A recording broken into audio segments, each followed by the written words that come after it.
Перзент тәрбиесі. Жақсы перзент ата-ана қолындағы аманат.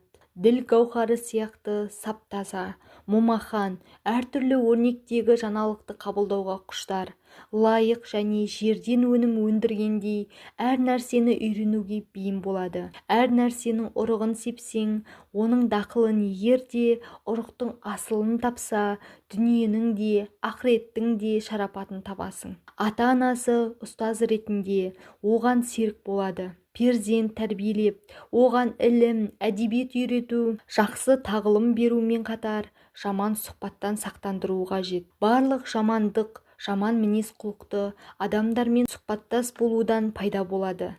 Перзентті тәтті тағам, жақсы киімге үйір қылмаған жөн.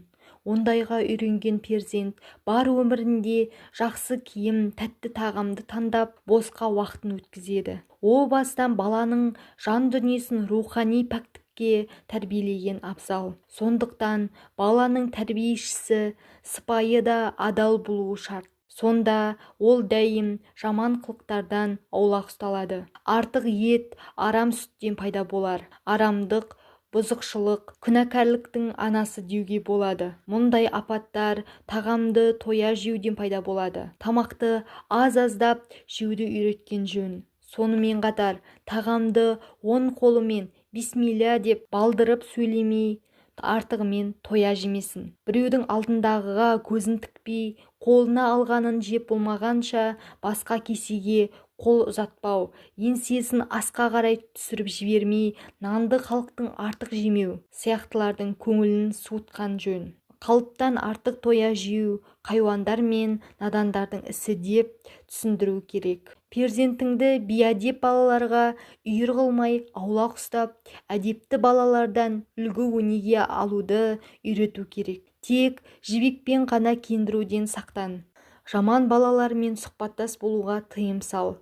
Әрбір баланы жаман, бейбас балалармен бірге жүргізсең, өтірік айтуды үйреніп, жаман жолға түсіп кетуге душар болады. Егер бала қателессе, 2-3 рет көрмегенсіп, білмегенсіп қоя салғын. Оған жауап беретін дәлелі болмауы да мүмкін. Оқтың жаман іске үйір болып әдеттенсе, кемшілігін бетіне басып, ұялтқын, түсіндіргін. Егер бұл ниеттен, бұл бақыттан тез қайтпасаң, адамгершіліктен шығасың да, халық арасында масқара боласың деу қажет. Әкесі өзінің перзентіне сабыр, шыдамдылық пен айбаттылығын өнеге ете білсін. Күндіз ұйықтаудан сақтандырса жақсы болады. Түнде жұмсақ төсекке жатқызуға әдеттенбесе, денесі қуатты болып өседі. Әр күні 1 сағаттан ойнатып, болмашыға алаңдаушылық, жаман қылық, қара көңілділікке салындырмау қажет. Жас балаларға біреулерден тілеп алу лажы жоқ, қайыршының ісі екенін ескертіп, біреуден бір нәрсе дәме қылмауын ескерту керек. Көпшілік арасында ісіп кеуіп мақтанбасын. Отырғанда кісіге арқасын беріп отырмасын. Қолын жерге таянбасын. Лепіріп сөйлеп, сұрамағанға жауап бермесін. Өзінен үлкенді құрметтеп, тілін қылжақы мазақ сөзден сақтай білсін. Әрдайым ыждақатпен тәрбиеленсе, тасқа қашап жазған жазудай баланың көңілінде өрнектеліп, берік орналасып қалады. Егер әдепсіз, дөң мінезді болса, үйге топырақ шашқандай бұл сөздер жан дүниесіне жайлана алмайды. Әбу Хамид әл-Ғазали